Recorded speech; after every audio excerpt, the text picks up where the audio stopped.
Welcome to the Nutritious and Delicious podcast with me, Bethany. Our mission is to support you as a busy parent with your nutrition and well-being. After all, at Nutritious and Delicious, we believe a healthy family starts with a healthy parent.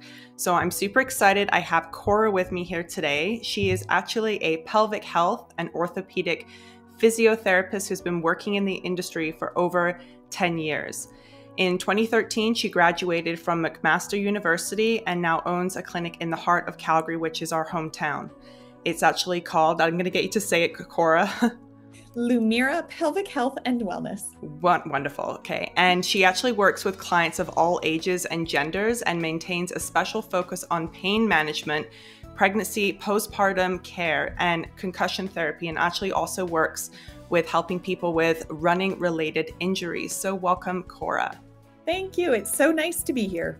Yeah. So I'm excited because we had somebody last year as well come on about pelvic health, and I like to discuss different topics with people. And today's topic is going to be about chronic pain and how to find relief. So I kind of want you to start with how you really started in the business and kind of what led you to where you are today.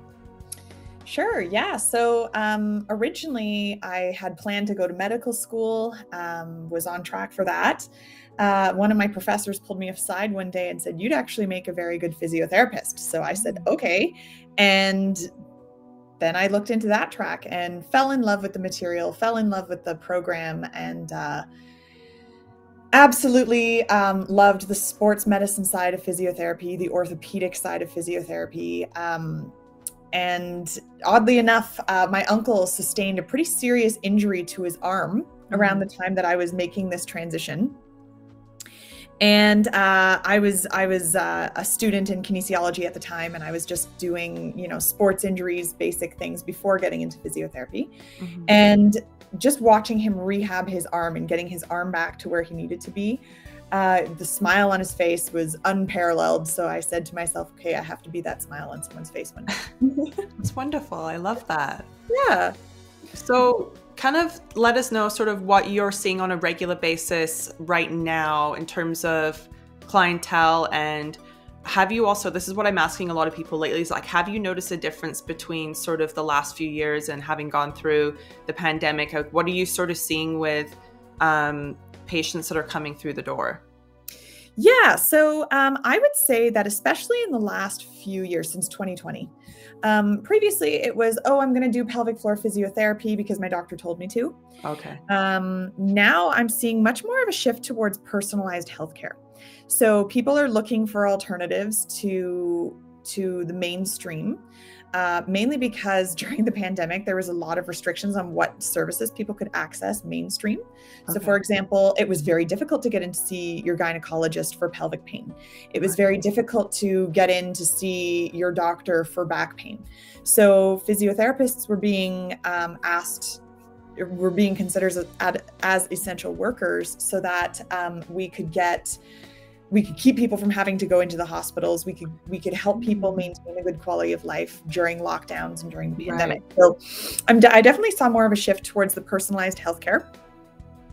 I also would say that one big shift that has happened that people are definitely more receptive to. Whenever I see a new client, I'm always talking about how there is no one size fits all when it comes to therapy or any kind of care. Right. You need to make sure that you're really looking at everything from all angles, all facets, and treating that person as a whole person, not just as their injury, not just as their symptoms, but everything that is involved in that person's life. So I would say this multifaceted approach has definitely come in more into acceptance in the last few years. That's wonderful. And I think when you're talking about multifaceted, I'm thinking more along the lines of like people's mental health connecting to pain. Exactly. Mental health, what their living situation is like, their emotional state. And during the pandemic, some people had some emotional states. I think we can all say we did. So learning how to cope with that, reaching out to other practitioners. So before the pandemic, it was very common for practitioners to almost work in silos. Physios do this, mental health care practitioners do this, nutritionists do this, doctors do this. After the pandemic, I would say there's a lot more communication between practitioners because we realized, okay, a physio can do this, but I need this mental health component. I need this nutrition component. So, and patients were very comfortable having practitioners kind of bridge the gap for them, and not so much this working in silo, but more of an interdisciplinary approach to treatment. I've noticed that massively too, especially in the telehealth world as well. Like there's a lot of integration of different practices, which is great because it's encompassing the whole body and the whole person. And like you said, sort of, I guess in the past, people sort of stuck to their realm of one specific area of the body. And I think people are starting to see that it's connecting, like that whole thing going on. I wanted to first ask, like, was there any in particular like clientele in terms of age groups or demographic types or anything like that you saw? Or was it just kind of like you were seeing sort of the general public? Like how, like, was there a difference in terms of different ages and different sort of situations that you were noticing more or less of? Not really. I would say it stayed pretty much the same. Okay. A lot of the clientele that seeks services in the pelvic health world that I've noticed, women who have just become pregnant, women who are interested in becoming pregnant, or anyone experiencing pain. So what I would say is that it became much more common, maybe mid-pandemic, for people to be coming in with pain. And that kind of makes sense to me because pain has a very big emotional component, and everything that the world went through in the last 4 years definitely took a toll on everybody emotionally speaking. So when we had all the stress going on in the world, you know, everything's going to come to an end right now. Oh my gosh, it's the apocalypse. Yeah. People got stressed, and that manifested in the body as physical pain. And we know now that there's a big emotional component to how pain presents to the central nervous system and how we feel it, how we experience pain. So I would say there was a lot more people dealing with chronic or persistent pain, possibly due to pandemic stuff. It makes me wonder if this is anything to do with, you know how like they talk about sort of the root of your chakras and all that kind of stuff. And they say that like your base, which is around your pelvic area, people feel like everything's being pulled out from underneath them. Is that, do you think, probably why you're seeing a lot more people in that pelvic health area where there's pain, because it's in that kind of root area of not feeling safe and grounded? Hey, I would say anything is possible. I definitely love to talk about chakras and look into those.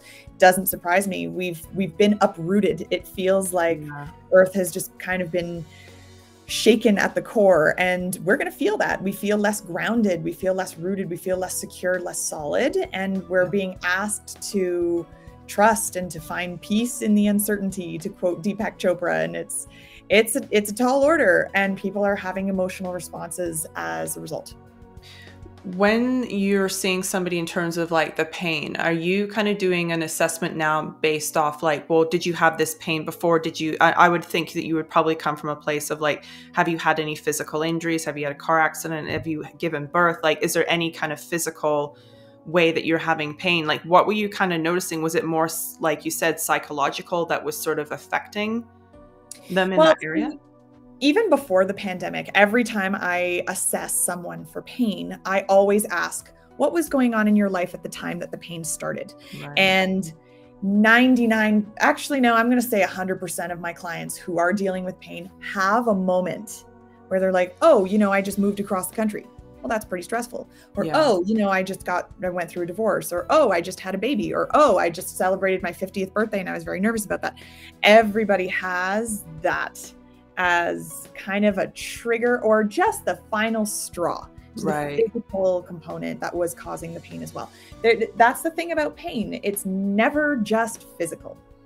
Pain has, especially if it's chronic or persistent, it has all these other components layered into it. So it has an emotional component. It has a mental health component. It has, do you feel well supported in your social circle? There's lots of evidence, for example, to suggest that people who deal with workplace injuries, if the workplace is supportive of them and helping them deal with that injury, they're going to be more successful in getting rid of their pain. If the workplace is not supportive, they're going to be more likely to sustain that pain for a longer period of time, leading to chronic issues, which leads to all kinds of nervous system changes. So that even though the muscle or the injured tissues are healed, we're now getting kind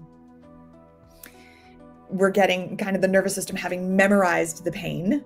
Right. And it's going to be there whether or not the tissues are healed. What would that manifest into? If someone's kind of let it go beyond where they're feeling pain, what is that manifesting into? What are you seeing? Yeah, so we see something, it's called central sensitization, which basically just means that the central nervous system has been experiencing or being given reports by the body tissues of pain in one area so many times that it's now memorized that the pain is there.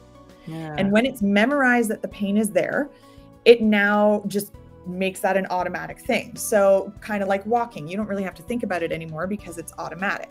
Right. But when we have pain kind of repeating over and over in a certain spot, whether or not the tissues are healed, the brain, the central nervous system is going to memorize that pain. And what it does is it becomes a little hypervigilant and a little hypersensitive. So instead of our, I hate to use this phrase, but instead of our pain response being triggered by an actual injury provoking moment, like getting your hand stuck on a hot stove or whatever, it's now going to be triggered with something that would normally be fairly benign, like having a cotton ball run over your hand. So it's almost like a more easily tripped car alarm. Okay. So if we let pain persist, we end up becoming a very easily tripped car alarm. Yeah, so it's like the wrong stimulus is almost sending it into hyperdrive. What I sort of thought about right away was like, it made me think of like when someone's stressed, they get a headache. Mm-hmm. And it's not really that like there's anything sort of physically wrong in the sense of the brain, but a lot of people when they're stressed, they're kind of holding that tension. Or they get neck pain, or they get pelvic pain, because there's actual physiological processes that explain this. So when we are stressed, we end up releasing more stress-related hormones such as cortisol in the body. Now, we need cortisol to live. This is a hormone that is necessary. However, too much of it is a bad thing. Right. So then what ends up happening is cortisol sitting in the system can actually eat away at your body tissues a little bit, causing injury, causing an inflammatory process because now the body has to heal itself. Kidneys do all kinds of weird things, sending out different chemicals and hormones and becoming fatigued more easily. Mm-hmm. Muscle tension becomes much more prominent because now with increased stress, we have increased heart rate, increased breath rate. We're not getting that nice deep breath. We're getting more of that shallow kind of breathing. And this means that the muscles may not have quite the same opportunity to fully relax as they normally should or would. And we don't want that. So what we want to do is we want to nip the pain in the bud as quickly as we can, taking that multifaceted approach, understanding that there is an emotional component and making sure that we're not triggering any kind of pain, emotionally speaking. So I always tell people, on your best day ever, if you stub your toe, it's like, oh, that sucked, whatever, I can move on. Mm-hmm. On your worst day ever, you stub your toe, you're down for the count, you may go to the hospital, you're broken toe, you're just in pain. Yeah. What we want to do is we want to set up every little component that would ultimately influence pain in a way that makes it easiest to treat and eventually eliminate pain. So when I treat pain, I talk to people about how they can start addressing the emotional stuff, talking to someone, unpacking any emotions that might be surrounding that pain. Right. Eliminating toxic people from your social circle because they're not helping anyways. Yeah. Making sure that when you watch TV, it's not downtrodden, sad stuff. It's happy stuff because these are things that will release endorphins and happy hormones that help combat that cortisol, reducing the headache, reducing the stress. Right. It made me think when you were talking about pain and like the tension of the muscles, when you're dealing with pelvic health, I think a lot of people come in thinking that they have probably more relaxed muscles there, but you probably see more tension there and tightness. It depends on the person. So some people actually who have pain, they'll say to me, oh, I definitely am much more tense down there. And I'll do an assessment and I'll say, yeah, you're right. I would say one time when I often surprise my patients is my pregnant patients. So a lot of them assume oh, I'm pregnant, everything must be loosey-goosey down there now. Yeah. And that's absolutely not the case. So I would say most of the time I've seen people have either pockets of muscular tightness around the vaginal canal, or they're just kind of generally a little bit more tight.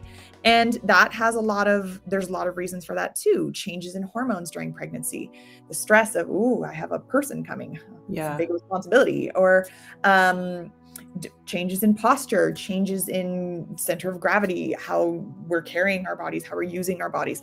So I would say, if I had to say, I would say most often I see people with tight pelvic floors. Yeah. Yeah. And the only ones who think that they aren't tight are usually my moms who are pregnant. Right. And that would be sort of a typical what you think would response be, and where most people, what you think that they would go for pelvic health, help and everything. But that chronic pain, like, that's hard to live by. And I'm sure you probably are seeing people that are just pushing the pain medication, and maybe it's not cutting it. Are you seeing that? No, and the research shows that. So one thing that's really important to note is that pain really impacts on people's lives. Yeah. Every single component of it. Some people even identify with their pain. And that's heartbreaking, because we're so much more than that. Pain, it should be just a warning system. The body's way of saying, hey, no, that's going to cause an injury. Don't do that. It is not indicative. Pain is not indicative of the actual damage that has been done. It's just a warning system and when it's persistent, it's a warning system that has gotten out of control. So I was just going to ask, in terms of I don't know if this is something that you can touch on, but when you hear people talk about fibromyalgia, is that something that you guys deal with in terms of, because it's kind of a blanket statement of there's not really a reason, but is that can it be any area of the body that experiences that?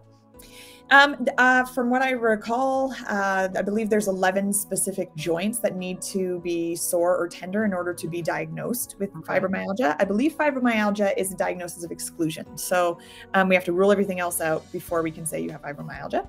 But as soon as I hear fibromyalgia or temporomandibular joint disorder or pelvic pain, dyspareunia, bells go off. We have central nervous system sensitization. So everything in the central nervous system is now upregulated in hopes of protecting us from damage. Okay. Even in the face of totally benign things like a cotton ball running over your hand. We shouldn't be so worrisome of that hurting. That will never cause damage. It won't hurt. But the body almost responds as though it does, because the nervous system is ramped up. It's out of balance. We have a nervous system known as the autonomic nervous system. It's the part of the nervous system where we need to balance parasympathetic with sympathetic. So some people have heard fight or flight. That's the sympathetic nervous system. We need that sometimes. We need to be able to get ourselves out of dangerous situations. We need to have quick response times. And then there's parasympathetic nervous system. This is the side where we rest and digest. We need this as well. It's not, we want one higher than the other. We want a happy marriage between the two, and they fluctuate. It should be a very, low amplitude fluctuation throughout the day, but they should be fairly balanced all day, every day. With the pandemic, everybody kind of went sympathetic up, parasympathetic down, and never really found that happy marriage again. And pain became much more severe. It sounds almost like there's a sign of sort of, I want to say, some type of a post-traumatic stress in the body, without sort of it being the mental aspect, but it's like the body's remembering it. And instead of reacting a certain way, it's so heightened that, like you said, you run the cotton against your skin and instantly it's like you just feel tense and hurt, right? Yeah. Well, I mean, we're finding out more and more that the body and brain are so linked that they shouldn't actually really be called different things anymore. Yeah.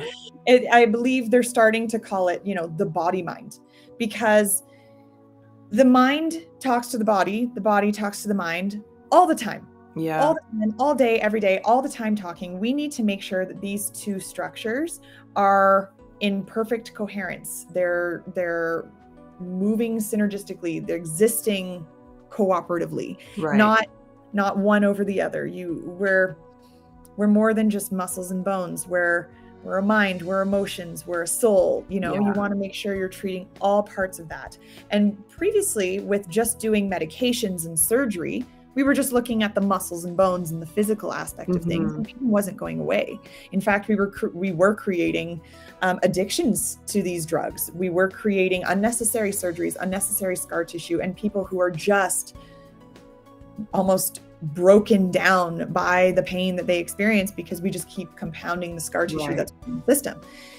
When we look at the whole person, realizing that the body is not separate from the mind and vice versa, you treat everything all together, and that's when pain actually goes away. And I also personally encourage my clients to be very active participants in their care. So this means that I give them a ton of homework day one, but it's fun homework. It's fun and easy homework. Like the first thing I'll give someone is laugh. You have to laugh every day. And I'm not talking the, you know, just slight chuckle laugh. I'm talking a nice big guffaw that really gets the belly going, something that is just enjoyable. It's true what Patch Adams said in that movie, okay? Laughter increases the immune system response, improves cardiovascular function, helps to release those endorphins that would naturally balance out or combat that excessive cortisol system, helps to relieve muscle tension. You know, the list goes on and on. Laughter is always a good thing. Plus it feels great. So I'll get a list of my favorite comedians and I'll say, go into Netflix. This is your homework tonight. And amazing. It's a homework that people want to do. And then they'll come back to me and they'll say, why does that work? And I'll say, because you're more than just your muscles and bones. I can treat the tissues till we're blue in the face. Yeah. And let me tell you, it's not just a tissue issue when it comes to persistent or chronic pain.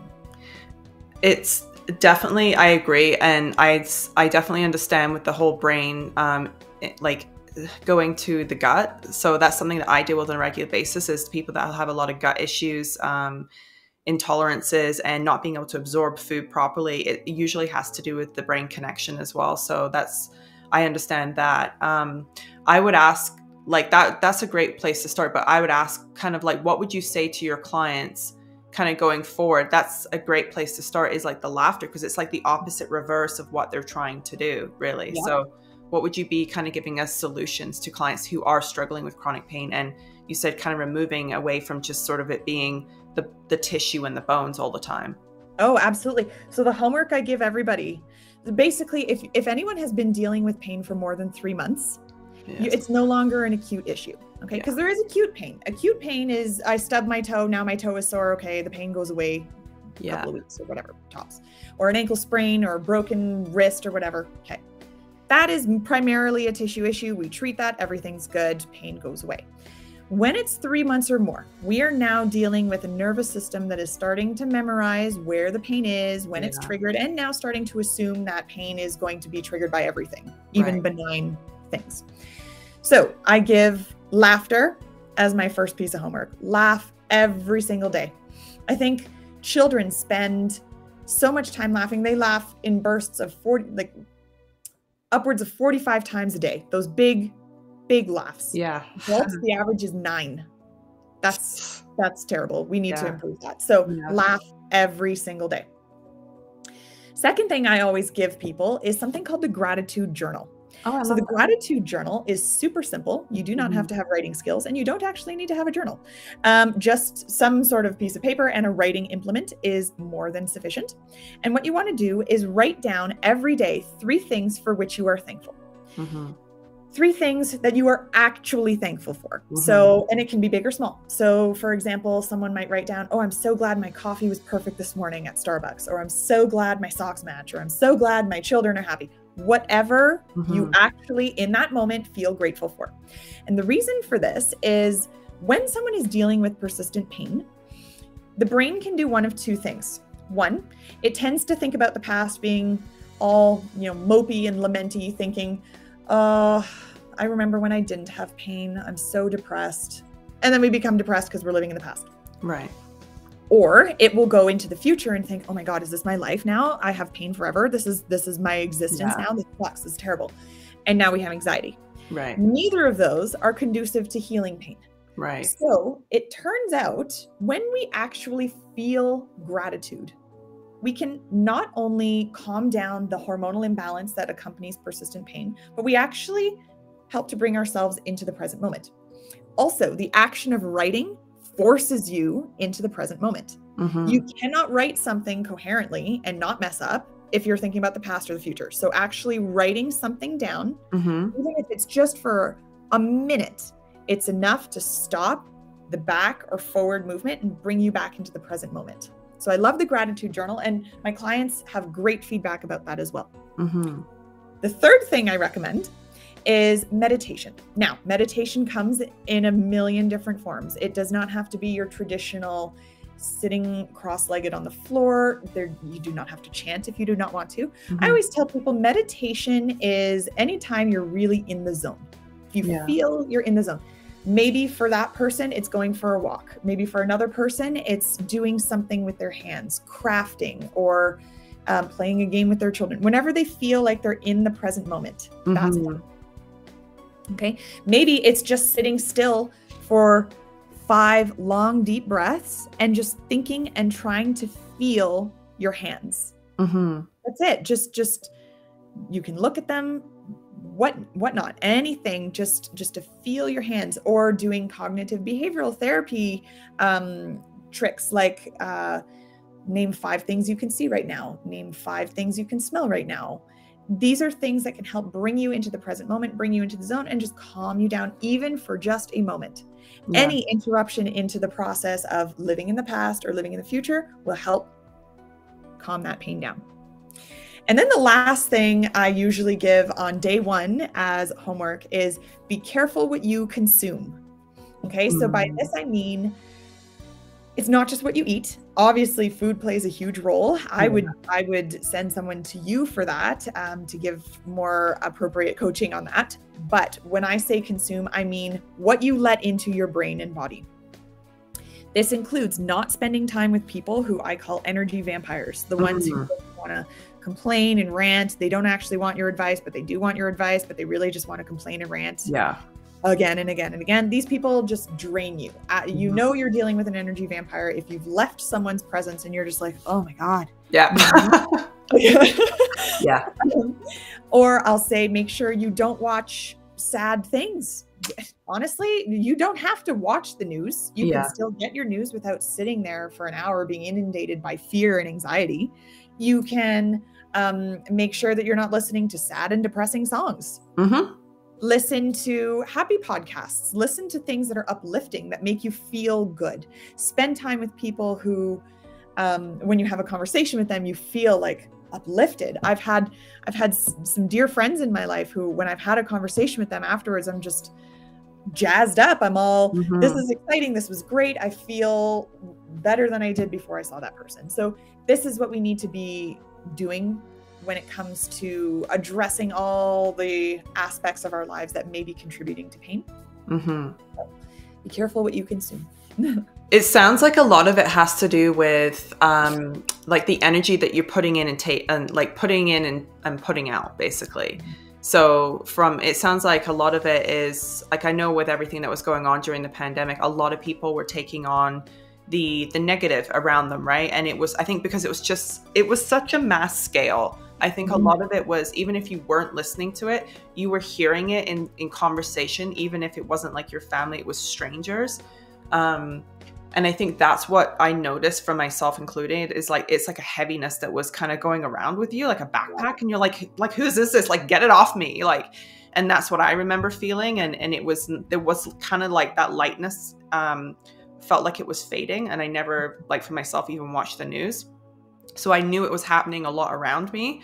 So I think there's a form of trying to help yourself feel protected, and keeping that sort of shield up for yourself and your family, especially if you've got like young children and things like that as well, because they're consuming and listening and taking all this on as well.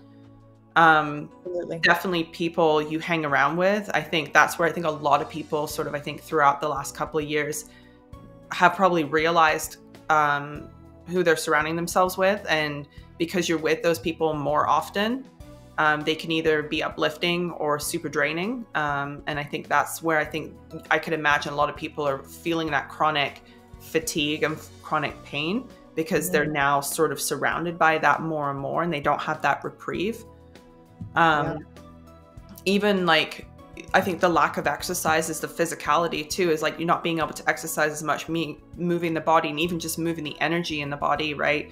We all know that like if we're stagnant, energy can sit and manifest, and whether it's good, bad, and healthy food is another thing. As we know, eating the wrong foods causes inflammation. That causes a lot of tissue like issues and things like that going on, the gut, mind, all that kind of stuff. I know for me, just being on the nutrition end of it, I was really observing how people were eating throughout, and just being at the grocery store, there was a huge shift I noticed in a lot of carts filled with junk food. And Yes. I don't think it was lack of the money thing, because I don't think even the prices had been raised at that point. And there was more stimulus in the economy, so people had more money. But it was interesting to see the shift. And I think a lot of it was what I saw and felt was, it was the stress and the depression that was kicking in, and people's anxiety, and people were very much feeding that feeling and of anxiety and stuff. So like you said, if you're sort of not present, you're either thinking in the future of anxiety and, oh my goodness, my pain could get worse. And if it's almost like you manifest more of it, or thinking of the past, and that's like the depression, like the heaviness side of it, right? So I love that you do completely different things, and it's not just sort of like the physical aspect, because I think a lot of people go to sort of a practitioner thinking like, I just need to treat this part of my body. But like you said, it encompasses so much more for the client as well. And I love that, you know, you have that holistic aspect and being able to help the clients. Have you noticed sort of like, what have you sort of noticed a difference in your clients' overall well-being, and sort of maybe the treatment, is it getting shorter, or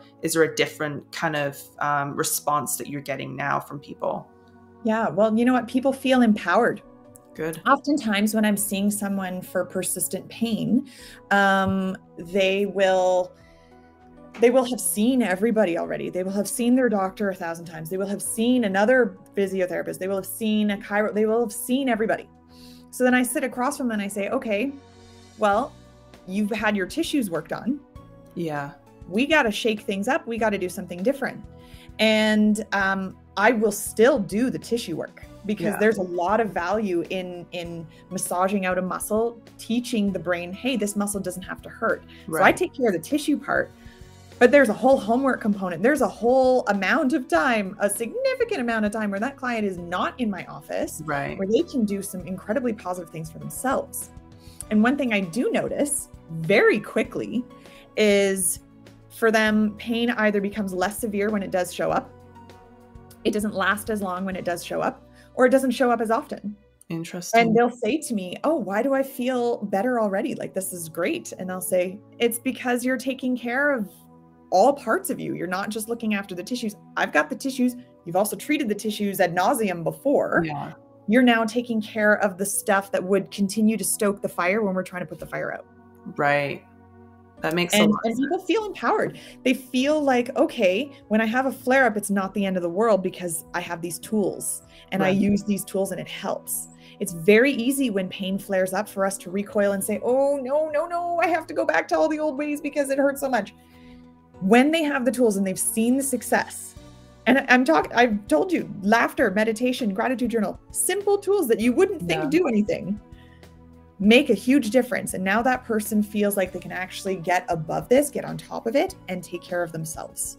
I will always be here to be a coach, the wind beneath their wings, available for a tune-up. But ultimately, I don't want a patient seeing me needlessly for years and years and years and years and years, right? I would like to see patients maintenance basis if need be, or give them the tools to be self-managing. And that's what it seems like. It seems like you're kind of giving them the longevity of like the information, so they can do this themselves and know that, you know, I think I would imagine a lot of people coming in thinking there's something actually physically wrong with them, and that they maybe have like a weird diagnosis that no one's ever heard of, and they're like, hey, this is going on for me and I can't explain it. But like you said, there's a lot of psyche that's sort of attached to that, and them just kind of doing a few little things day to day is, like you said, not stoking that fire every single day. Yeah. And there may be something still physically that needs to be addressed. Yeah. So there may be tight muscles that need to be addressed. That's where I come in. But what we don't want is to say, okay, your muscles are better, off you go. Yeah. And then say, but I still have pain. How do I get rid of that? Right. Well, that's when we have to start looking at the central nervous system, brain being the king of the central nervous system. Definitely, it is. Yeah. Well, what other kind of solutions or advice would you give to somebody that is, say, suffering right now in terms of chronic pain and they're looking to find relief? What would you suggest to them? First and foremost, don't wait. Don't wait. Don't think, oh, it'll go away on its own. It won't. Yeah. It won't. When it's persistent, it actually is going to find ways to almost stick around even more. So don't wait. If it's a pelvic floor issue or a physiotherapy issue in general, call me, any physiotherapist that you'd like, and have a little phone consult with them to sort of tease out how they may approach treatment. If they're saying things like, oh, I just do this, this for the tissues, and then that's all that's done, maybe that's not the person you're looking for. If they start saying things like, oh, we look at the whole body, we're going to do some homework that's ultimately going to get you to a point where you can manage on your own. We're going to talk about how you can address the emotional component, the mental component. Perfect. That's the person you maybe want to try. Right. And another thing I would also recommend that's very important, don't be afraid to shop for therapists a little bit, because if you don't like your therapist, going into your session, you're going to be resentful. You're going to be there like, this sucks. Yeah. That's an emotional component that we're going to have to get rid of later. So make sure you really enjoy your time with your therapist. You enjoy being there. Maybe it's not the world's most wonderful feeling treatment, but at the very least, you see the value in being with that person. If you don't jive with your therapist, chances are you're not going to notice much improvement quickly, or maybe even ever. Right. And I think it's all therapists. It's that trust too, right? It's that trust in somebody, especially in a very sensitive area with a sensitive thing, being that it is pain. You need to really have that trust. So how can our listeners actually find you, Cora? Yeah. So you can find me on Google, Lumira, Lumira, Pelvic Health and Wellness. You can Google that. My website is lumirawellness.com. My phone number is 403-775-4632, and I can be reached at extension 1. If you would like to email our clinic, our email is hello@lumirawellness.com. Wonderful. So I'll actually add that into the show notes for everybody. So thank you so much for coming on today, Cora. I appreciate it. Thank you so much for having me.